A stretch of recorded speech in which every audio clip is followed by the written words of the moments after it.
Drone టెక్నాలజీకి nuclear technology add చేసి ఆ పైన అటాకింగ్లో సిద్ధహస్తుడైనటువంటి ఒక ఇంజనీర్ని నిశ్శబ్దంగా లేపడేసింది ఒక పక్కన అమెరికా ఇజ్రాయెల్ కలిసి వరుసపెట్టి టార్గెటెడ్ అటాక్స్ చేస్తున్నది. ఒక పక్కన యుద్ధ విరామం అని ప్రకటించిన మరొక వైపున జరిగిపోయింది. ఇరానియన్ ఇంజనీర్ డాక్టర్ సయీద్ షన్కాద్రిని తాజాగా కుటుంబంతో సహా టెహ్రాన్లో ఉండగా ప్రాణాలు తీసింది.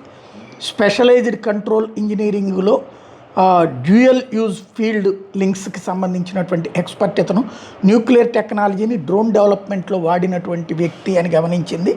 ఇతన్ని తాజాగా ఇదిగో ఈ విధంగా అటాక్ చేసి అక్కడ స్పాట్లో బిల్డింగ్ని కొలాప్స్ చేసింది. కుటుంబంతో సహా ప్రాణాలు కోల్పోయినటువంటి ఉదంతో ఓ పక్కన ట్రంప్ కాల్పుల విరమణ ప్రకటించిన కాసేపటికే ఇజ్రాయెల్ చేసిన దాడిలో ప్రాణాలు కోల్పోయినటువంటి పరిస్థితి.